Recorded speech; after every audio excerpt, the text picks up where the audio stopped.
I'm getting a lot of requests from people. Can you please address this from the member? And can you please address this? And can you tell people this? And this is important in the community. Now, if I start addressing all these, I'll need a whole separate majlis for it. So I can't do all that. But there is one thing that I do want to mention, and I do it with sincerity, not to hurt anybody. I have been made aware of this and asked to mention this just this evening, just before I came to the mosque, that sadly and unfortunately, there is a rise in the number of cases of domestic abuse in the community. This is a problem across Canada, across all communities, but it is not something that is not found in Muslims. And what makes me even sadder is that it's present even in this community.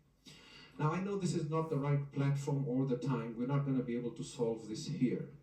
But what I do want to say is that it does not make sense to be finding God if we are beating our wives. And honestly, there is no point in you coming to listen to me. You're not going to get anything out of it. All right? As Shias of Ali Muhammad, it cannot be. Imam as-Sadiq says, I am amazed at a person who beats his wife in the morning and then goes for his needs to her later. Is there no shame in us? It's impossible. I'm speaking to the men here. I'm not speaking to the women. Okay? The key to this is communication, not to get physical.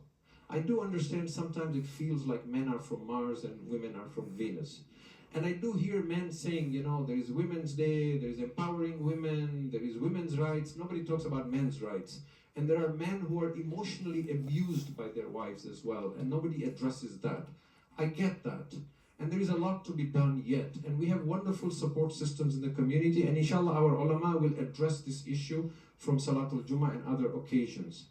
But I certainly urge you that the Quran is very clear on what to do when you cannot resolve a problem. And it says, فَأَمْسِكُوهُنَّ بِالْمَعْرُوفِ أَوْ سَرِّحُوهُنَّ بِالْمَعْرُوفِ. Either keep them as your wives with kindness or let them go with kindness. But this business of holding them hostage and sending them off without any money and using finances to control them and beating them just because we are physically stronger, this is cruelty. And we will not escape it. If we do not resolve this in this world, it will catch up in the grave and it will catch up with us on the day of judgment. It's impossible to find God if we are oppressing His creation. So let us, and it's not like there is no hope because we have done this for whatever reason, maybe childhood issues, anger management problems. It doesn't mean we can't resolve it. All it needs, as we said the other day, the children of Adam are naturally humble. It requires us to be humble, to sit with our spouses, take their hand in our hand and say, look, we've had differences, but let's talk about it. What is it that bothers you? What is it that bothers me?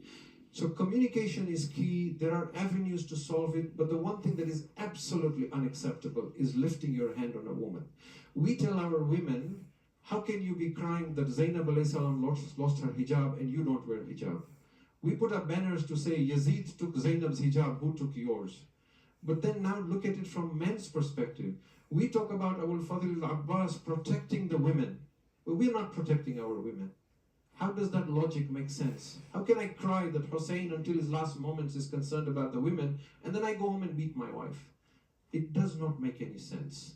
So I leave you with this thought, and inshallah, we will find, if we really want to find Allah subhanahu wa ta'ala, we will find that humility within us and that kindness within us, not to oppress others, not even an animal, not even a child, inshallah. If we can recite as-salawat ala Muhammad.